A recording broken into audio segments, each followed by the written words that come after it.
Selamat pagi, selamat siang, selamat sore. Assalamualaikum warahmatullahi wabarakatuh. Jadi adik-adik, kita hari ini ada di pertemuan yang ke-6 mata kuliah Data Mining Kesehatan. Untuk materi pembahasan kita hari ini adalah visualisasi data part 1.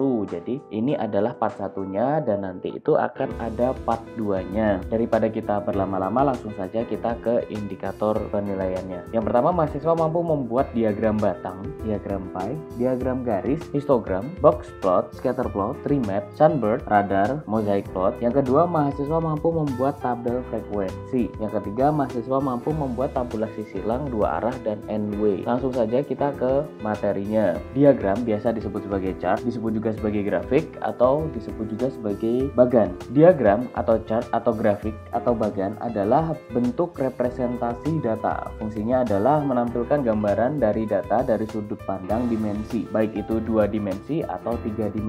Selain itu, untuk melihat pola data, diagram adalah visualisasi dalam bentuk grafik, garis, atau tabel berdasar representasi data-data yang sudah diolah. Jadi untuk sudut pandangnya, diagram itu ada 2 dimensi dan 3 dimensi. Kalau misalkan dia itu 2 dimensi, berarti diagram tersebut hanya memiliki panjang dan juga lebar dari sumbu X dan juga sumbu Y. Tetapi kalau misalkan dia itu 3 dimensi, maka dia memiliki 3 sumbu, yaitu X, Y, dan juga Z. Jadi selain dia itu memiliki arah ke atas, ke kanan, dia itu juga memiliki kedalaman yang bisa direpresentasikan seperti itu. Fungsi dari diagram adalah untuk melihat pola dari data. Pada umumnya, penggunaan dari diagram itu apabila kita memiliki data yang memiliki frekuensi atau jenjang waktu kurun tertentu, itu akan memudahkan kita untuk melihat perkembangan dari data kita dari waktu ke waktu atau time series.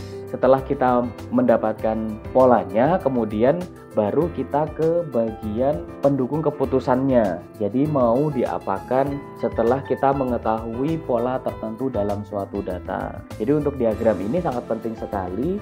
Selain dia itu menampilkan gambaran dari data yang sudah kita peroleh, dari situasi data yang kita peroleh, diagram ini juga akan selalu dipergunakan apabila pengguna ingin melihat data, karena melalui diagram maka gambaran data itu akan lebih bisa dilihat. Oke, langsung saja ke slide berikutnya. Ini adalah hal-hal yang harus dipertimbangkan sebelum kita itu membuat diagram.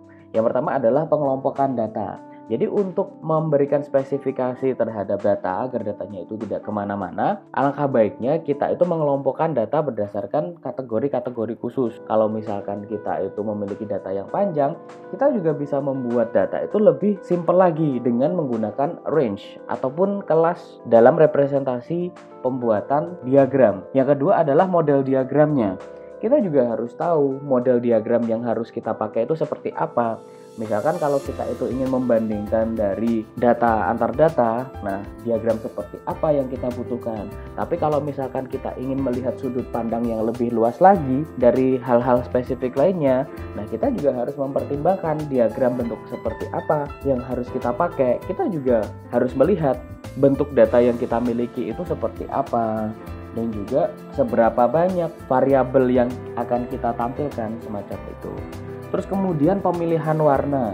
Nah, pemilihan warna ini juga sangat penting sekali untuk pembuatan diagram. Contohnya adalah kita itu apabila ingin membandingkan dari 2 variabel, tentunya itu untuk pewarnaan dari diagram tersebut itu harus bagus. Maksudnya bagus di sini ya kita harus memilih warna yang warnanya itu tidak sama agar kita itu bisa melihat perbedaan antar 2 variabel tersebut. Misalkan kita juga ingin memberikan label, ya labelnya itu juga warnanya harus kontras dengan diagramnya agar mereka itu tidak bertabrakan di situ. Terus kemudian penamaan teks, judul, dan juga label itu juga sangat penting sekali. Jadi gunakan penamaan untuk penggunaan label itu yang pendek dan juga singkat agar memudahkan pengguna dalam membaca data. Dan juga untuk teksnya sendiri juga harus merepresentasikan dari diagram yang ada di situ. Jadi jangan sampai salah. Misalkan kalau kita itu membuat diagram tapi penamaannya salah, nah itu akan merugikan ataupun kita tidak bisa melihat secara jelas bagaimana data tersebut itu direpresentasikan atau mewakili. Terus kemudian ada legenda. Jadi kalau misalkan kita itu membuat diagram, itu juga harus ada legendanya dan ini harus diperhatikan. Legenda sendiri itu adalah keterangan yang berada di dalam suatu diagram yang dia itu menjelaskan tentang komponen-komponen apa saja yang ada pada diagram tersebut. Nah, biasanya itu untuk legenda itu ada keterangan warna. Jadi pemberian warna, misalkan warna biru itu mewakili variabel apa, warna orange mewakili variabel apa, ataupun keterangan-keterangan yang lainnya seperti garis, misalkan di situ ada garis putus-putus, garis lurus tanpa putus-putus, garis tebal dan semacamnya. Nah, kenapa harus ada diagram? Apa keuntungannya? Mari kita bahas lebih dalam lagi. Jadi fungsi dari diagram sendiri adalah membantu kita dalam memahami data yang pertama. Jadi kalau misalkan itu kita menyajikan data itu bentuknya sangat banyak sekali, kita tidak bisa melihat datanya, apalagi data tersebut itu disajikan dalam bentuk teks saja. Tapi kalau misalkan kita itu menggunakan diagram disusun secara baik, itu akan memudahkan kita untuk memahami data tersebut. Yang kedua adalah untuk komparasi data atau membandingkan dari data. Jadi kalau misalkan kita itu punya diagram, pasti variabelnya pun juga lebih dari satu. Kalau misalkan dia variabelnya tidak lebih dari satu, berarti cuma satu variabel. Nah, komparasi data di sini itu fungsinya adalah membantu kita dalam membandingkan antar variabel yang ada di situ. Kalau misalkan kita hanya menyajikan data itu dalam bentuk tabel yang biasa, yang ada kolom dan juga barisnya, itu sebenarnya juga bagus. Tetapi kalau kita menggunakan diagram, kita itu bisa menambahkan warna ataupun mengelompokkan beberapa data untuk dilakukan pembandingan di situ.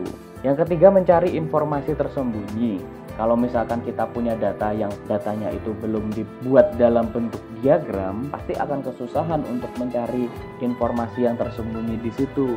Misalkan ada sebuah manajemen ingin melihat informasi tentang kunjungan pasien, misalkan seperti itu. Kalau kita hanya menggunakan teks dan juga angka untuk penyajiannya, itu akan lebih susah lagi. Tapi kalau misalkan kita itu bisa menyajikan datanya itu menggunakan diagram, itu akan memudahkan manajemen untuk melihat hasilnya, untuk melihat informasinya. Contohnya seperti ini, kita sudah punya data tentang kunjungan pasien dari hari ke hari. Nah, hal seperti apa yang harus kita lakukan? Misalkan kalau kunjungan pasien, misalkan kita sudah punya hari ke hari dan dalam jangka waktu 1 tahun. Nah, kita tinggal saja mengelompokkan berdasarkan minggu, mau berdasarkan bulan, itu juga bisa. Jadi langsung saja kita kelompokkan datanya di situ. Setelah itu kita ubah dalam bentuk data yang biasa menjadi data di diagram. Nah, di situ kita bisa tahu grafik peningkatan kunjungan pasien dalam waktu ke waktu.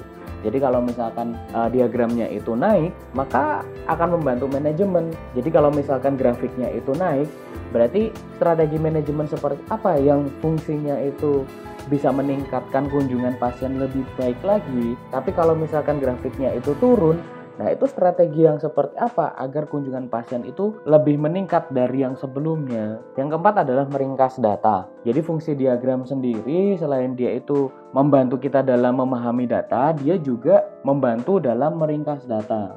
Tentunya juga harus ada pertimbangan-pertimbangan khusus dalam meringkas data. Contohnya kalau misalkan kita pengen mengelompokkan data, ya harus dikelompokkan sesuai dengan anggota-anggotanya. Contoh lainnya dari meringkas data adalah seperti ini. Misal kita membandingkan dari beberapa kolom variabel data. Oke, contohnya seperti ini dalam meringkas data. Misalkan kita itu sudah punya data. Datanya tersebut terdiri dari banyak sekali variabel yang ada di situ. Nah, kemudian kalau misalkan kita itu datanya masih manual, datanya masih berbentuk teks, paling yang bisa kita lakukan adalah membuat data tersebut itu dikonversi dari data yang biasanya ke dalam bentuk tabel yang berisi kolom dan juga baris. Mungkin hanya itu saja. Tapi kalau misalkan kita itu menggunakan diagram atau grafik, kita juga bisa menumpuk data. Maksudnya menumpuk data adalah kita bisa menjadikan data itu lebih ringkas lagi. Misalkan contoh, kita punya data tentang pasien dan pasien itu kan pasti ada jenis kelaminnya. Nah, kalau misalkan kita itu punya data yang biasa, pasti keterangannya adalah laki-laki dan juga perempuan.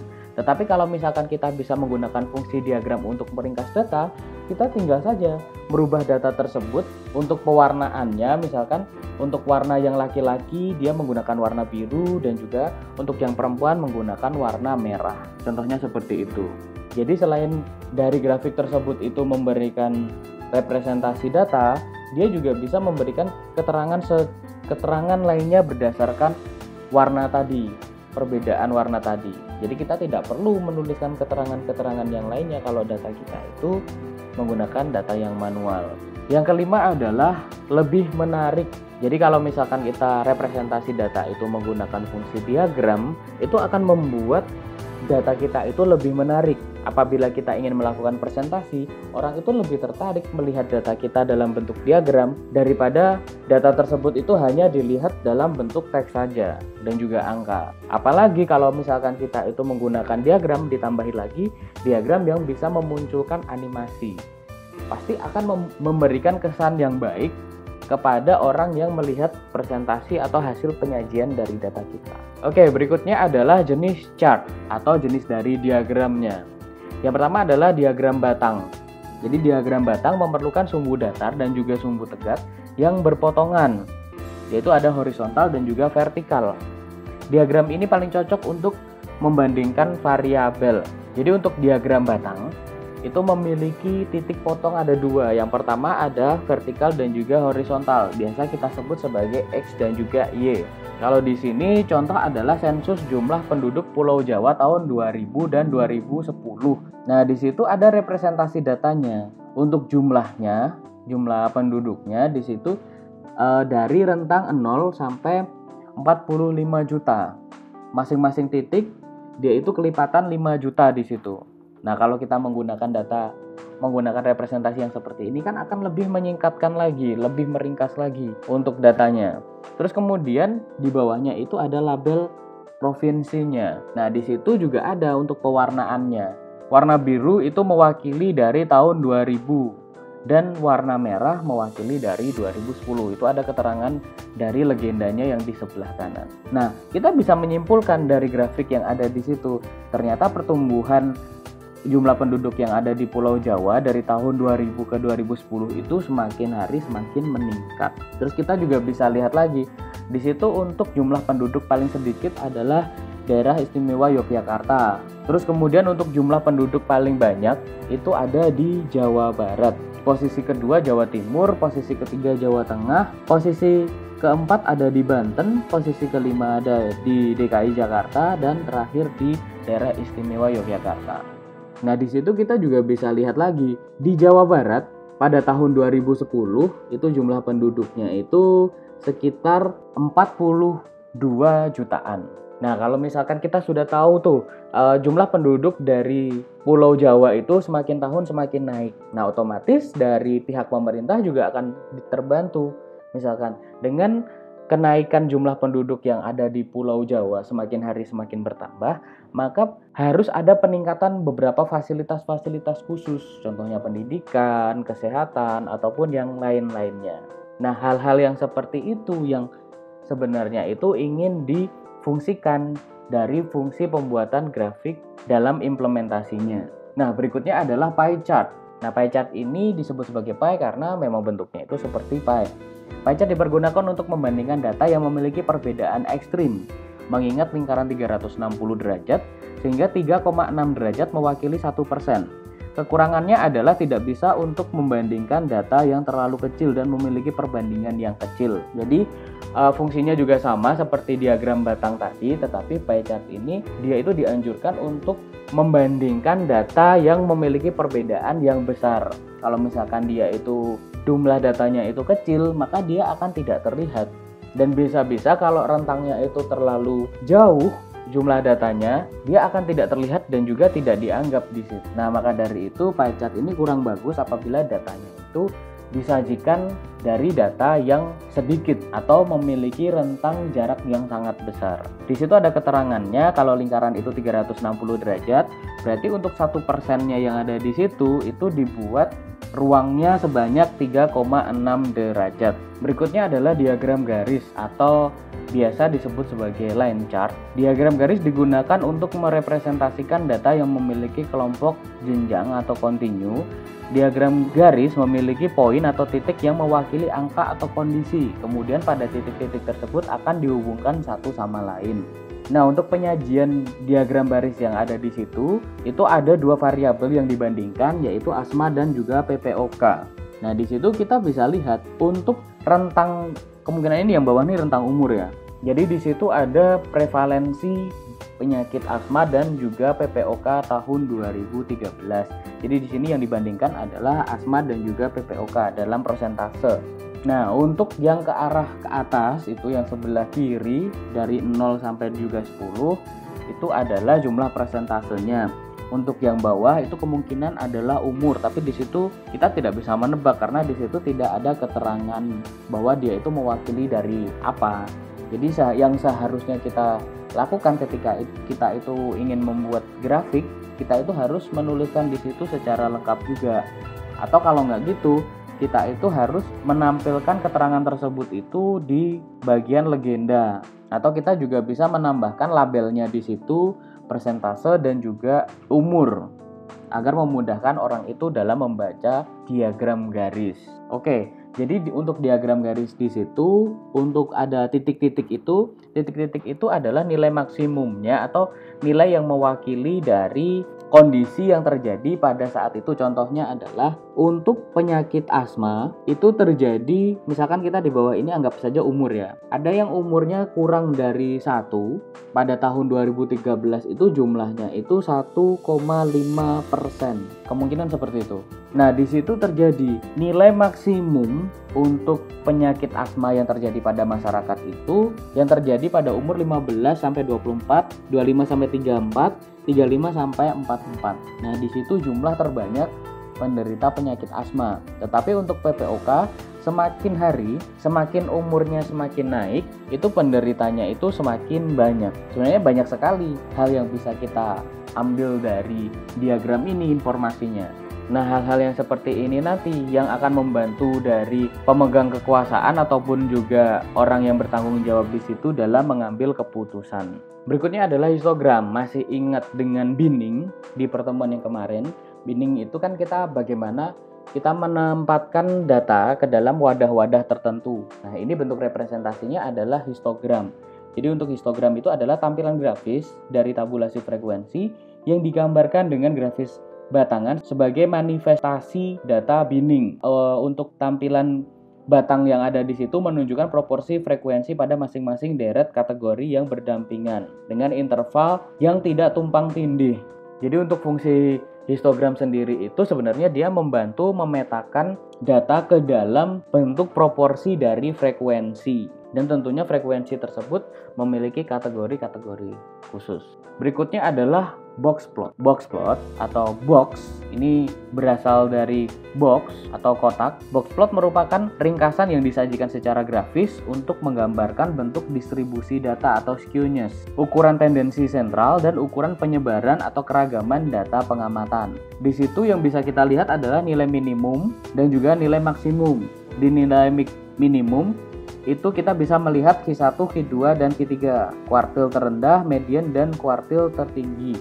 Contohnya adalah di sini. Di sini adalah nilai minimumnya. Ini adalah nilai maksimumnya. Nah, contoh yang ada di situ adalah box plot tentang perbandingan lama hari rawat antar dokter. Jadi di sini ada nomor dokter masing-masing di bawahnya. Jadi nomor dokter 1, 2, 3, dan seterusnya.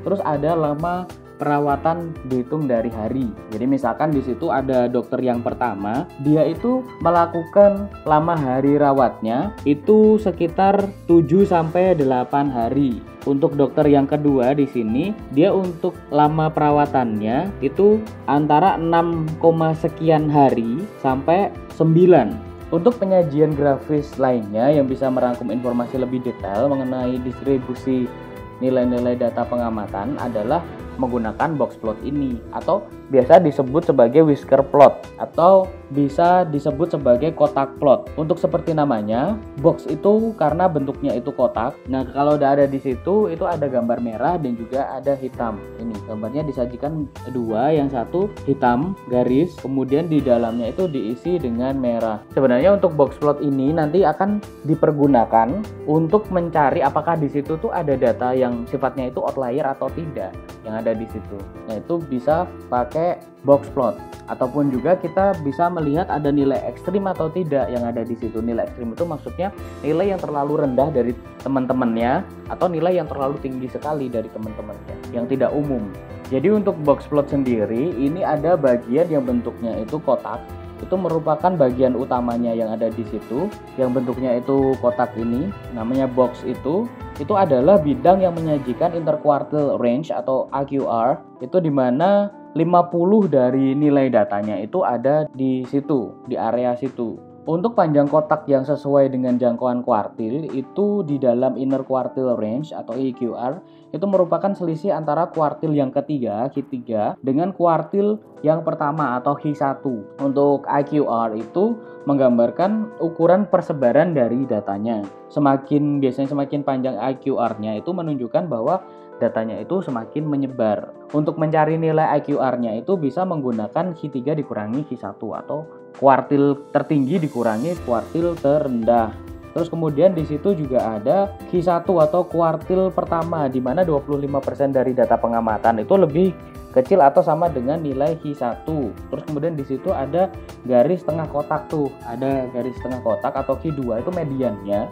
Biasa kita sebut sebagai median atau nilai tengah, itu di mana 50% data pengamatan itu di situ lebih kecil daripada nilai yang ada di situ secara keseluruhan. Terus di situ ada garis kotak atau Q3 atau kuartil ketiga di mana 75% data pengamatan lebih kecil atau sama dengan nilai Q1.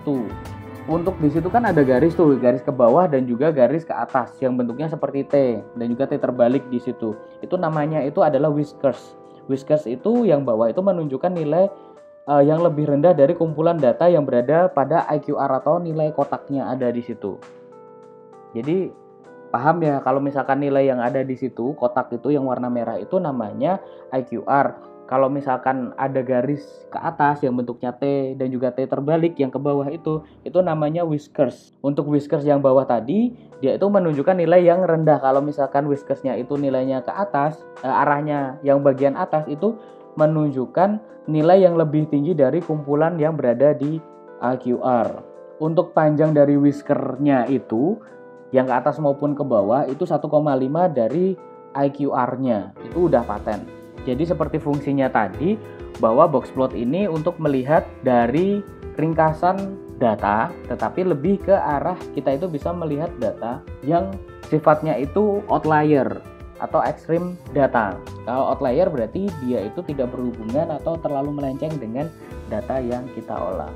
Berikutnya adalah scatter plot atau diagram tebar. Dipergunakan menyajikan sepasang pengamatan atau pair observation dari dua variabel untuk memperlihatkan ada atau tidak adanya hubungan antar dua variabel. Tiap pasang pengamatan disajikan sebagai sebuah data diagram. Skala X dan Y pada scatter tidak perlu dimulai dari 0 sebab bukan skala frekuensi. Dipergunakan untuk menyajikan suatu distribusi frekuensi dari data yang kontinu memiliki kelas interval yang dimulai dengan angka 0 dan seterusnya. Jadi untuk datanya ini tidak perlu diawali 0 ya, tapi untuk penulisan dari intervalnya di situ dimulai dari 0. Maksudnya adalah titik-titik ini dimulai dari 0, tetapi untuk datanya itu tidak harus dimulai dari 0. Bisa dimulai dari mungkin 1000 atau kalau di sini 1000 ataupun 1900 dan seterusnya. Untuk range-nya rumusnya adalah nilai terbesar dikurangi nilai terkecil untuk penyajiannya. Nah, biasanya untuk scatter plot ini dipergunakan untuk melihat sebaran dari data. Kalau misalkan di sini kan ada garis tuh, ada garis lurus. Nah, ini adalah garis normalnya. Kalau misalkan data itu dia berkumpul di antara garis normalnya ini, maka bisa diketahui bahwa data tersebut itu berdistribusi normal. Tapi kalau misalkan datanya itu terlalu melenceng, terlalu jauh dari garis merah ini, nah ini bisa dikatakan bahwa datanya itu tidak berdistribusi normal. Nah, untuk scatter plot ini memudahkan kita dalam melihat distribusi datanya. Nanti akan dijelaskan di bagian regresi dan juga korelasi untuk melihat dua hubungan dari variabel atau ada hubungan atau tidak di situ. Oh iya, satu lagi yang lupa bahwa di sini untuk penyajiannya untuk data dengan dua variabel yang dia itu berhubungan atau tidak. Jadi berpasangan variabelnya. Jadi di titik ini itu mewakili satu variabel dari Di sini ada current salary atau pendapatan sekarang, di sini ada beginning salary atau pendapatan awalnya. Nah, mereka itu saling berpasangan. Nah, ketika ada nilai di situ, nah di sini adalah nilai dari antara kedua pasangan tersebut. Berikutnya adalah tree map. Di sini untuk tree map sendiri itu membantu kita dalam memetakan, namanya juga map ya. Jadi peta pohon di situ. Yang perlu kita dalami di sini adalah untuk tree map di sini yang warna ini kan punya warna masing-masing. Misalkan untuk Karachi ini warnanya pink. Nah, berarti ini simptom yang terjadi di negara Karachi. Biasanya dia itu dituliskan dari data yang terbesar sampai data yang terkecil. Jadi di sini data paling besar itu ada di Karachi. Kemudian disusul Thailand di sini. Jadi semakin ke kanan itu datanya itu semakin kecil urutannya. Fungsinya untuk apa? Misalkan kita ingin membandingkan dari variabel yang ada di situ. Contohnya, misalkan kita ingin membandingkan fever yang ada di Aleppo dan juga Nairobi. Nah, kita bisa ngecek ini fevernya yang ada di Aleppo dan juga yang ada di Nairobi. Untuk besarannya pasti besaran yang ada di Aleppo. Biasanya yang ditampilkan di situ itu data yang terbesar. Untuk penyajian datanya itu dituliskan biasanya data yang paling besar. Jadi kalau misalkan ini kan data besar tuh. Nah, ini dituliskan penyakitnya, tetapi ada banyak sekali penyakit-penyakit yang tidak dituliskan di situ. Mungkin karena ukurannya ini juga terbatas ya. Tapi kalau misalkan kita itu pengen ngecek, kalau menggunakan aplikasi, kita klik gini, dia langsung keluar dia itu di negara mana dan juga untuk jumlahnya itu sebanyak berapa. Itu akan tampil di situ. Nah, sebenarnya ini sudah ada keterangannya. Mari kita langsung saja lihat keterangan yang ada di tree map-nya agar memudahkan. Tree map menampilkan struktur data susunan yang sangat besar dengan menggunakan persegi panjang atau rectangles dalam space atau ruang kecil. Untuk space-nya dibagi menjadi 4 persegi panjang atau rectangles, di mana ukuran dan ordernya berdasarkan variabel kuantitatif. Jadi untuk datanya menggunakan data kuantitatif. Tree map menampilkan persegi panjang 2 dimensi dengan mengisi space hingga 100% dari tampilan space yang digunakan.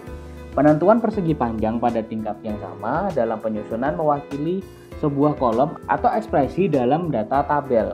Setiap persegi panjang mewakili kategori dalam sebuah kolom. Oke, jelas ya. Jadi untuk perseginya yang ada di sini itu mewakili dari kolom-kolom. Kalau misalkan kita datanya itu berasal dari data tabel. Berikutnya adalah diagram sunburst. Menggunakan pemodelan gradien warna, setiap gradien memiliki node atau kategori. Dikenal sebagai sunburst chart, ring chart, multi-level pie chart, bell chart, radial tree map. Untuk urutan node tersebut memvisualisasikan tingkatan. Bisa dipakai untuk tingkatan termasuk penyakit dan juga simptom atau persebaran penyakit berdasarkan wilayah. Itu juga bisa.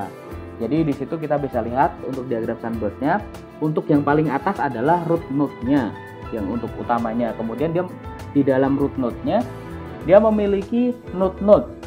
Kalau di situ dia dibagi 2 untuk node-nya. Kemudian di bawahnya lagi dibagi lagi menjadi beberapa bagian yang disebut sebagai leaf node-nya. Ini seperti pohon. Jadi dari pohon utama ada batang, ada cabang, ada daun seperti itu. Tapi biasanya untuk diagram sunburst ini dipergunakan oleh perusahaan kecantikan itu sebagai skala. Biasanya kalau kita menggunakan pemutih itu ada skala putih. Sebenarnya macam-macam sekali, bukan hanya dia mengkategorikan dari simptom penyakit, tapi dia itu juga bisa membantu dalam representasi gradien dari itu tadi. Ada skala warna untuk warna kulit misalkan seperti itu. Itu bisa menggunakan diagram sunburst. Berikutnya adalah radar chart, biasa disebut sebagai diagram laba-laba, untuk memudahkan dalam melihat pencapaian hasil kinerja pelaksanaan suatu program atau antar program terkait.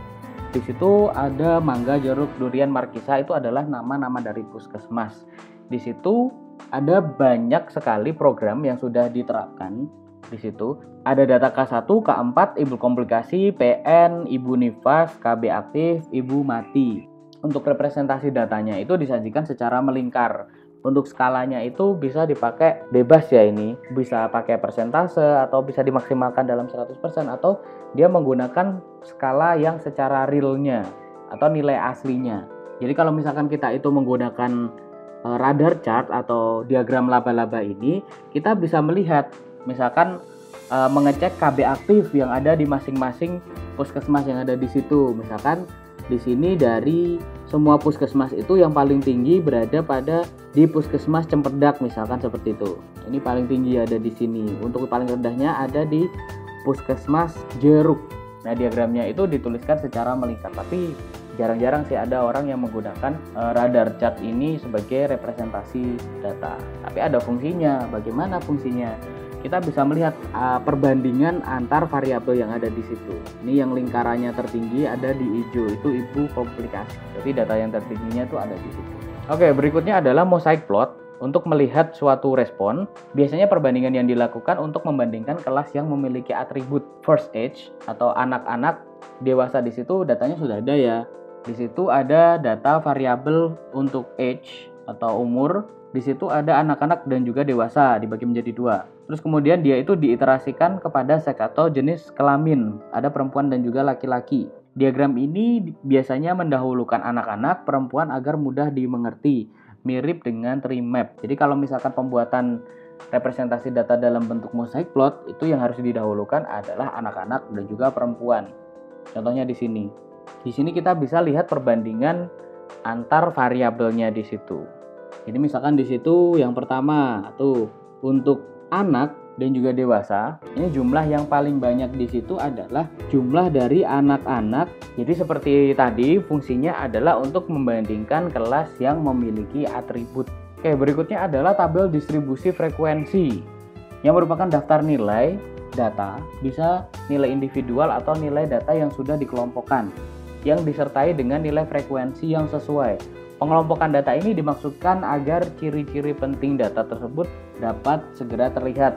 Daftar frekuensi ini akan memberikan gambaran yang khas tentang bagaimana keragaman data. Nah, ini adalah contoh dari tabel distribusi frekuensi. Apa yang bisa disimpulkan dari tabel tersebut? Ada yang sudah tahu?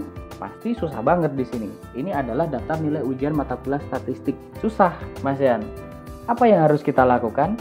Kita kelompokkan dulu datanya berdasarkan frekuensinya. Ini adalah salah satu contoh untuk representasi data berdasarkan frekuensi agar datanya itu bisa lebih mudah dilihat.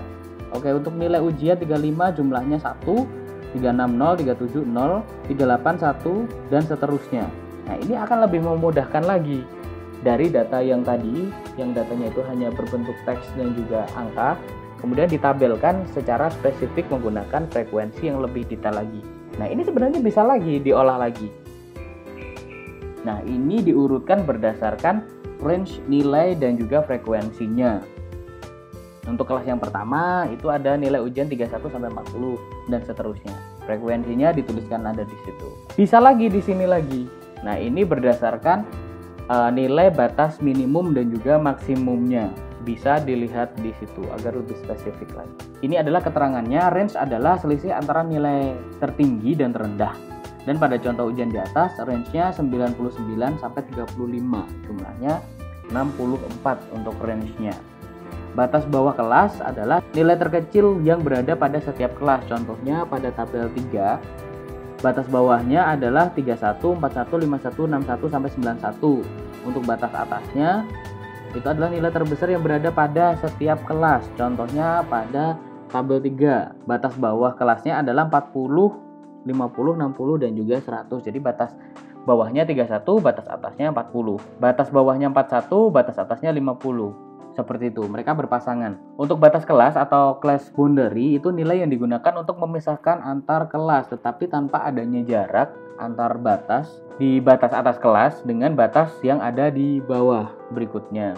Untuk panjang atau lebar kelas, untuk selang atau panjang kelasnya itu adalah selisih antar dua kelas bawah dan juga kelas yang berurutan.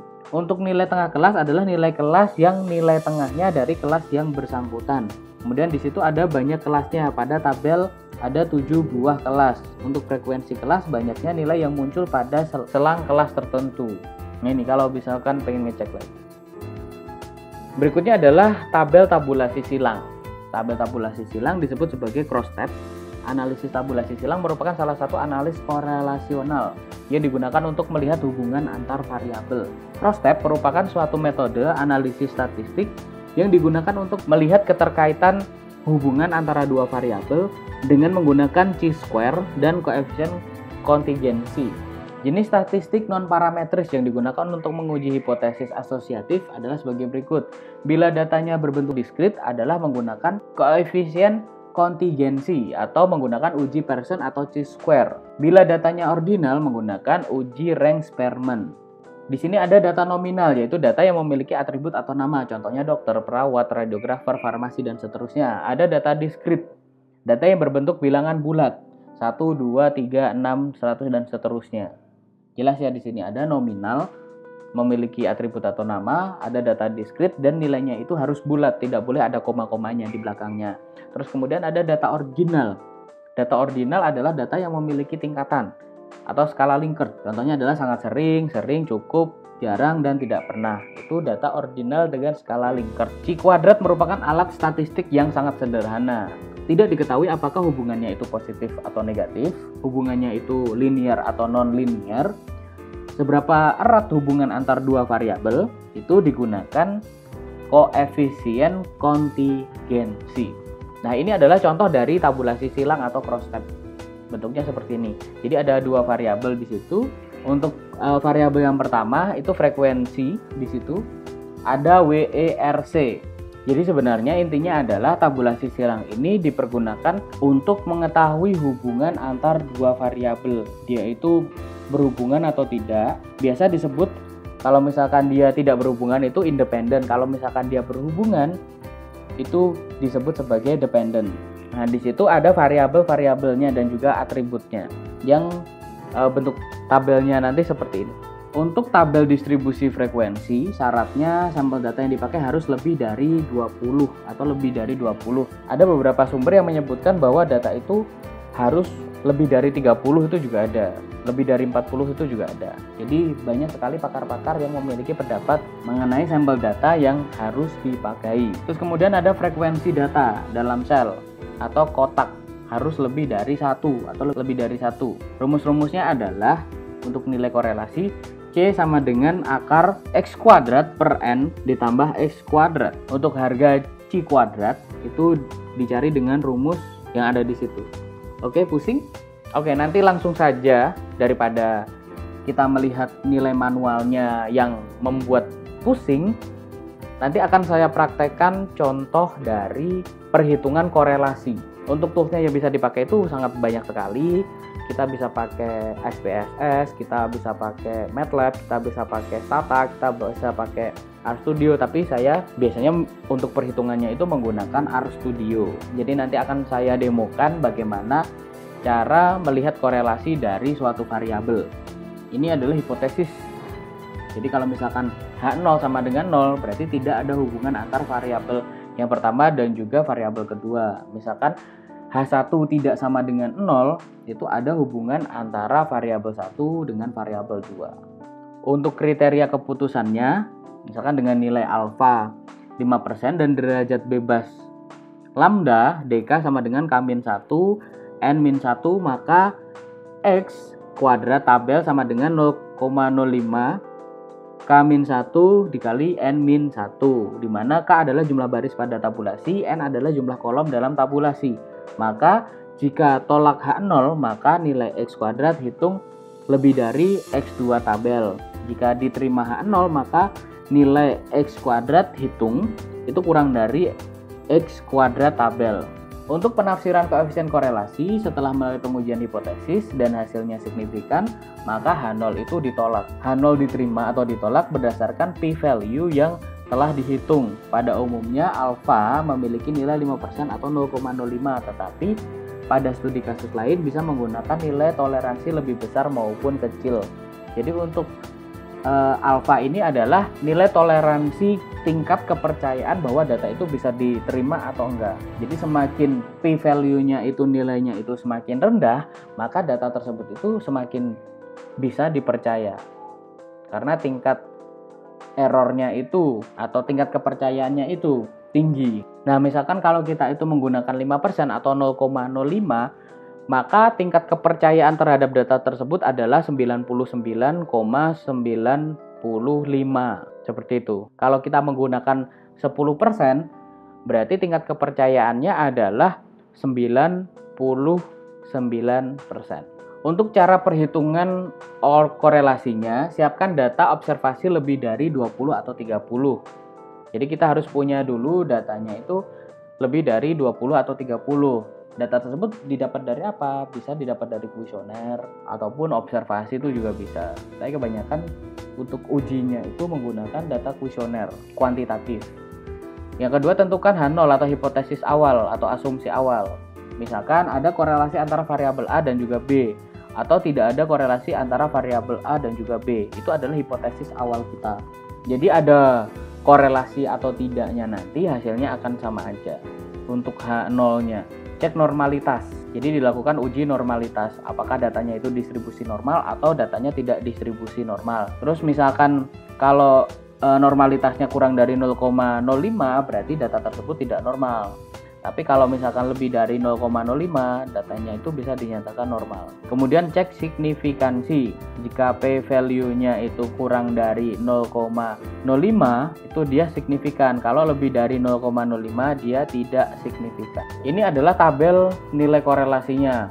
Misalkan dia nilainya itu 0 sampai 0,25 itu ada hubungan lemah. Kalau misalkan nilainya 0,26 sampai 0,5 itu hubungannya cukup. Kalau misalkan dia 0,51 sampai 0,75 dia hubungannya kuat dan seterusnya. Kalau nilainya 1 sangat sempurna hubungannya. Terus kemudian disimpulkan H0-nya tadi diterima atau ditolak. Terus kesimpulannya apa? Jadi kita tadi kan sudah mendefinisikan misalkan ternyata kita untuk hipotesis awalnya itu ada korelasi antara variabel A dan juga variabel B. Ternyata di situ setelah dicek nilai korelasinya untuk nilai H0-nya, untuk keterangan H0-nya itu dilihat dari awal kita tadi. Ada nggak sih korelasi antara variabel A dan juga variabel B? Gitu. Jadi kita harus mendefinisikan dulu. Kita pengen pahamnya itu ada nggak sih korelasinya? Atau asumsi kita awalnya adalah tidak ada korelasi antara variabel A dan juga variabel B. Ada korelasi antara variabel A dan juga B. Jadi pilih salah satu, ada korelasi atau tidak ada korelasi. Terus kemudian bikin kesimpulannya. Ternyata contohnya gini, ada korelasi antara variabel A dan juga variabel B. Untuk nilainya hubungannya itu misalkan nilainya 0,78 gitu. Berarti hubungannya sangat kuat. Ini adalah tugasnya. Nah, nanti akan saya praktekkan untuk perhitungan korelasi menggunakan software. Jadi kita tidak perlu menghitung secara manual. Oke, terima kasih atas perhatiannya. Semoga bisa bermanfaat. Saya akhiri, wassalamualaikum warahmatullahi wabarakatuh. Kita ke bagian diskusi.